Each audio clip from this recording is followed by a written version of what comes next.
Olá, monstronautas! Eu sou o Luiz, bem-vindos ao Monstros e Aventuras, e hoje vamos falar dos 5 filmes de ficção científica que estão entre os mais aguardados de 2022, que vão estrelar no cinema, e roda a vinheta antes de falarmos dos filmes, galera!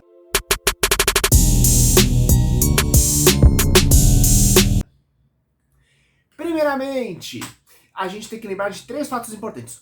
Estou me concentrando nos filmes live action, não nos filmes de animação, gente. Número 2, a gente vai falar dos filmes que estão confirmados para 2022, mas as datas elas estão sujeitas a alteração dentro desse ano, por causa que temos uma reestruturação toda do mercado do cinema. Então, devido a uma série de fatores, tanto a questão sanitária global, quanto dos streamings, a gente está tendo adiamentos e mudanças o tempo todo, inclusive coisas que são lançadas diretamente para streaming, e muitas vezes coisas que iriam para o cinema, por exemplo. Então vamos falar de 5 filmes que estão praticamente confirmados para serem ano que vem, mas sem falar a data específica por causa disso. E número 3, igualmente importante, se você quer apoiar no canal, depois entra no link da descrição, onde temos os nossos livros oficiais de aventura para vocês comprarem, galera.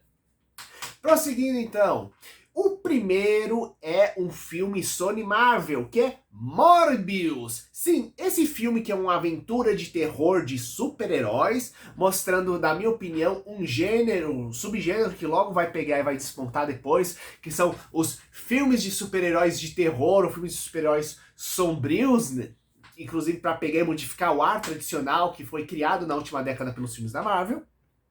Aqui temos um cientista que busca a cura para diversos tipos de doenças sanguíneas, inclusive para a própria doença. E nesse processo ele vai fazer uma série de experimentos envolvendo morcegos, que vão possibilitar ele em parte se curar, só que além disso vão acabar gerando superpoderes como efeitos colaterais e também uma grande sede de sangue. Então o núcleo do filme é justamente esse super-herói que precisa controlar o tempo todo o lado sombrio dele, e já foi confirmado que vamos ter um agente especial que quer pegar e caçar ele justamente para fazer experimentos. Então temos sim um vilão confirmado para o filme do Morbius, além do protagonista realmente ser um herói que tenta se controlar para não se transformar em um vilão. Sendo que uma coisa importante é que esse personagem ele originou-se nos quadrinhos do Homem-Aranha, nos anos 70, e ele fez tanto sucesso que depois ganhou o HQ solo. Então temos mais de uma década de aventuras do Morbius para o pessoal pegar e beber sem trocadilhos para a criação de aventuras. E além disso, temos que comentar aqui, como o Morbius é um cientista que busca uma cura, e nesse processo ele acaba sofrendo um experimento que acaba dando efeitos colaterais que ele não desejava, ele não é um cara ruim nas HQs. Ele é um cara que ficou meio enlouquecido por causa dos problemas das sedes de sangue ocasionados pelos experimentos e tudo mais, mas que controlando esse lado ruim, ele vira um herói, só que um herói que o tempo todo tem que pegar e se controlar para não se transformar em um vilão. Um conceito que eu gosto bastante, gente. Então, vamos pro próximo filme. Que tal o filme da DC agora? Estamos falando do Flash. Sim, para quem estava ansioso por mais multiverso, já que nós tivemos os seriados do Loki, do What If, nós vamos ter tanto no Doutor Estranho, quanto no filme do Homem-Aranha, que a gente não tá comentando aqui o filme do Doutor Estranho, porque é um filme mais voltado pra magia, ou do Flash, é uma coisa mais tecnológica, voltado numa coisa muito mais científica do multiverso.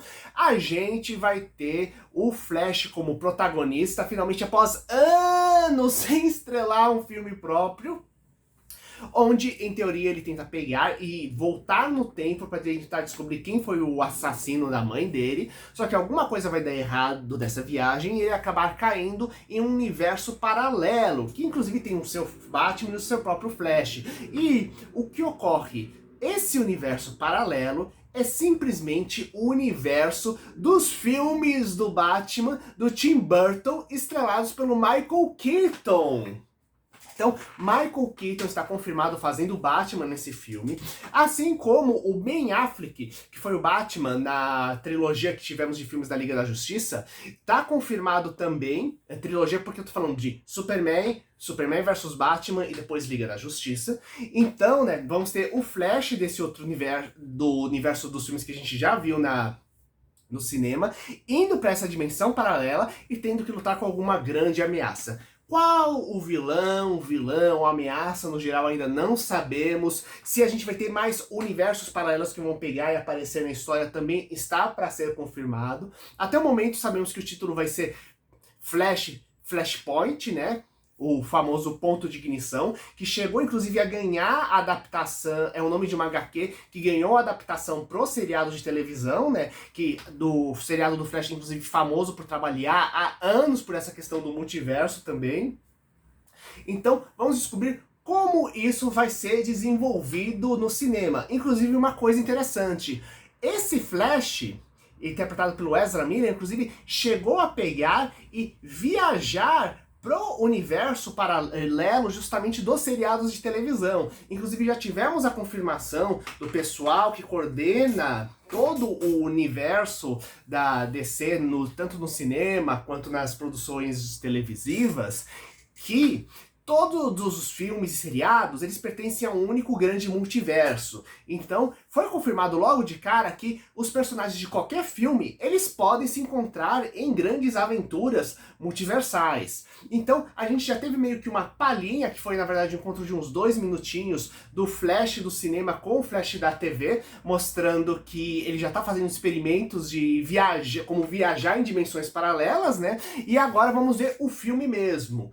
Então a gente está no aguardo, inclusive, para descobrir um pouco mais de como está esse mundo. Afinal, a gente vai ver, décadas depois dos filmes do Tim Burton, que é aquele Batman e Batman Retorno, aquele clássico no qual temos aquele primeiro Coringa, que começou a subir no meio do universo das gangues de Gotham City, e depois o filme seguinte, onde tínhamos o Pinguim se candidatando a prefeito, e uma versão própria da Mulher Gato, feita por Michelle Pfeiffer, que é simplesmente sensacional. Então, vamos ver o que aconteceu com esse universo anos depois, e de repente esse mundo tem versões dos heróis que a gente conhece da DC Comics, alternativas, e inclusive a gente já tem até um aparecimento um pouco de uma Supergirl diferente dentro do trailer desse filme, e ficamos na dúvida, será que ela é da dimensão? Será que é de uma dimensão paralela? Será que a gente vai ter heróis de dimensões diferentes aparecendo de outros filmes? Será que a gente vai se concentrar só nesse universo do Tim Burton? Então, ficam essas dúvidas, mas eu acho que todas as possibilidades são interessantes de serem desenvolvidas, e é um dos filmes que eu estou aguardando muito para o ano que vem, assim como muitos fãs da DC, inclusive por causa do Batman do Michael Keaton que vai voltar.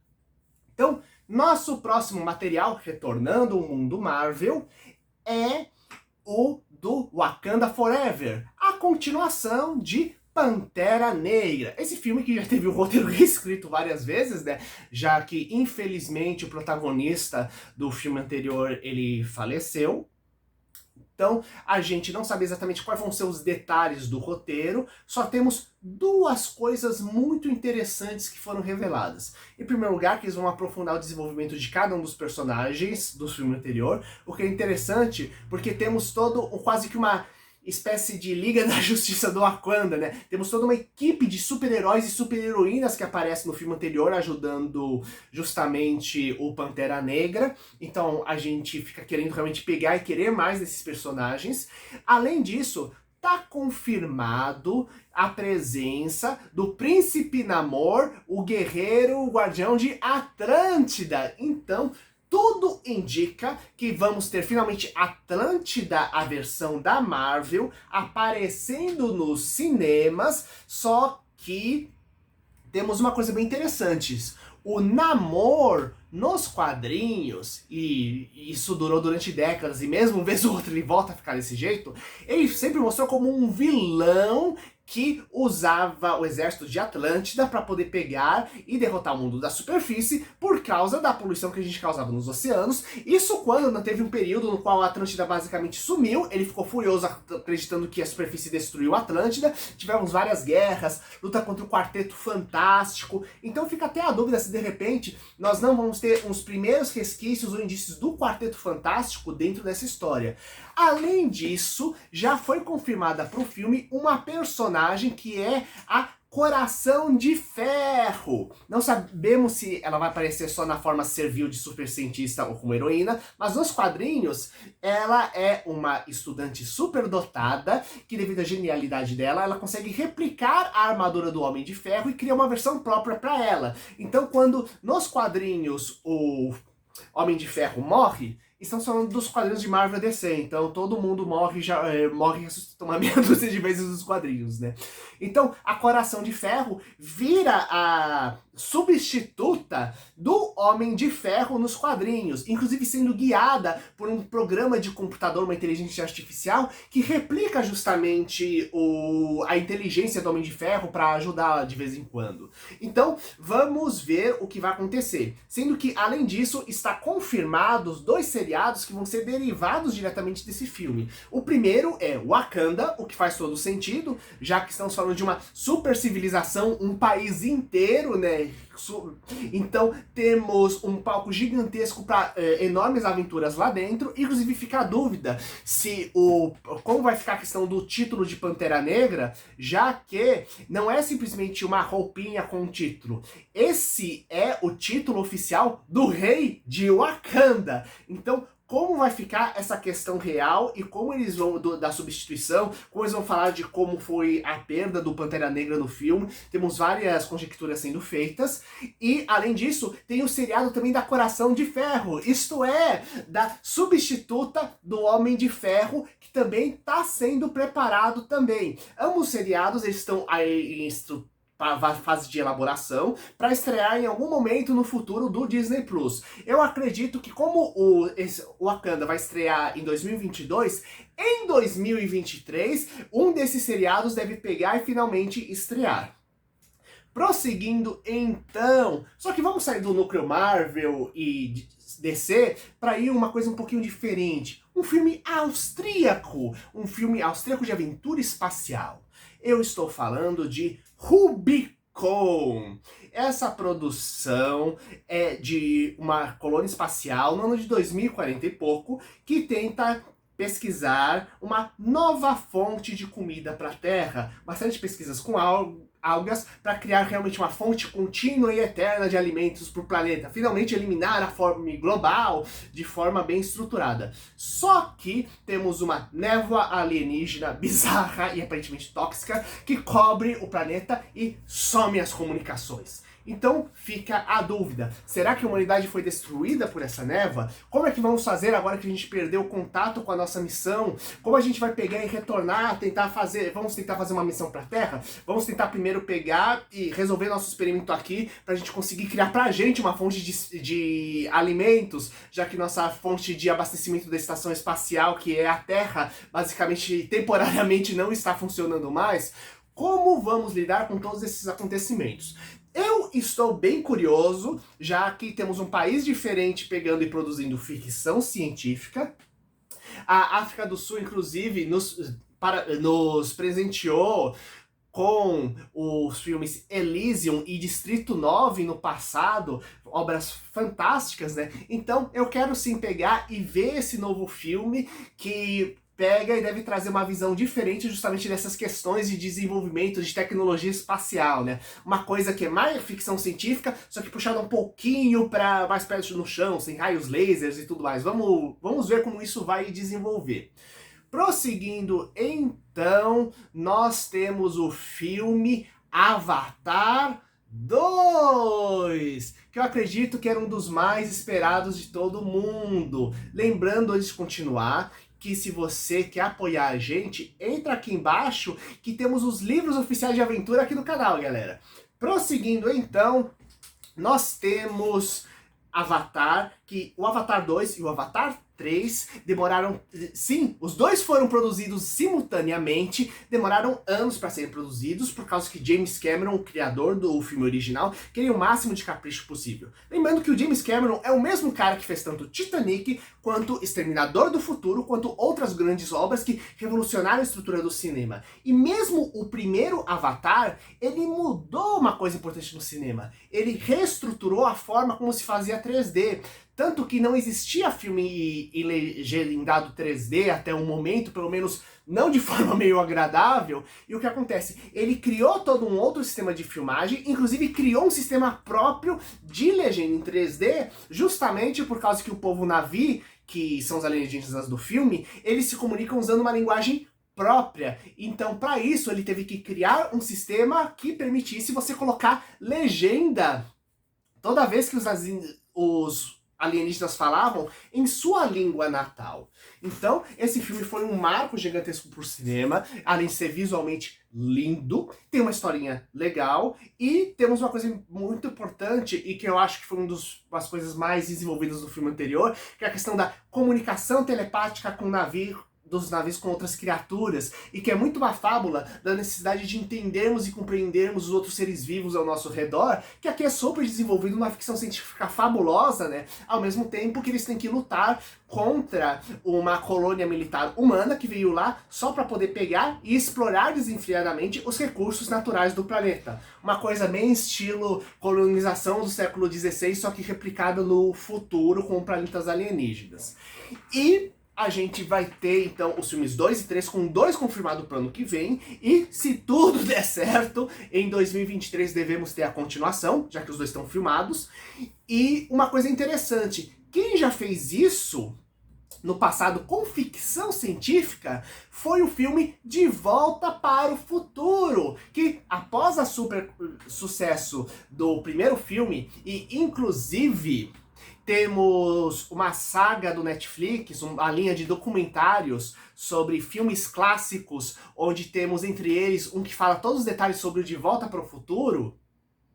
A gente tem uma coisa muito legal que é o seguinte, nós tivemos os filmes 2 e 3 sendo filmados de forma simultânea para lançados em sequência no cinema. E outros que pegaram e aparentemente fizeram a mesma coisa foi também Matrix, outro grande clássico de ficção científica, onde o 2, o 3 foram filmados pelas irmãs Wachowski, tanto que eles foram lançados com uma diferença de 6 meses de diferença dentro do cinema, já que a ideia básica era realmente pegar e mostrar eles como são um único grande filme dividido em 2 partes, colocando inclusive uma série de quadrinhos, animações e tudo mais, sendo colocadas entre os 2 filmes para você pegar e ampliar aquele universo. Inclusive já temos vídeo completo da trilogia Matrix aqui no canal.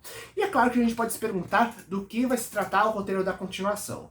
Bem, temos 2 elementos que, na minha opinião, são extremamente importantes nessa história, que é a questão dos humanos militares, e ao que tudo indica, eu acho que a gente deve ter uma mega missão muito mais armada e avançada cientificamente para tentar dominar o planeta, né? Já que eles estão lá por causa de um recurso muito importante e valioso, no estilo quase a especiaria que aparece em Duna. E outra coisa importante é que no filme original nós temos algumas pinceladas de como devem ser as outras tribos e outros grupos de Na'vi que existem pelo planeta. Então, a gente tem até várias fotos que saíram que mostram ambientes meio aquáticos e muitas vezes criaturas voadoras sendo montadas, né? Então, a gente fica se perguntando se de repente a gente vai ver todo um mundo submarino, por exemplo, que existe dentro do planeta Pandora, onde se passa a história, quais os outras civilizações, outros grupos que existem lá dentro, que são super fechados entre si. Então, temos todo um universo a ser explorado. E no caso, literalmente, já que estamos falando de uma ficção científica espacial. Lembrando que já tivemos, inclusive, até um guia do planeta Pandora, que chegou a ser lançado para o Brasil tempos atrás. E é uma produção Disney, então inclusive tem um subparque temático agora dentro da Disney que também é dedicado ao Avatar. E eu quero saber de vocês quais os filmes de ficção científica estão entre os seus mais esperados do ano que vem, quais que vocês querem pegar, ver no cinema, vão ver no streaming. Coloque aqui embaixo, compartilhe com seus amigos pra gente pegar e aumentar a discussão. Sigam a gente, até mais galera, até a próxima aventura.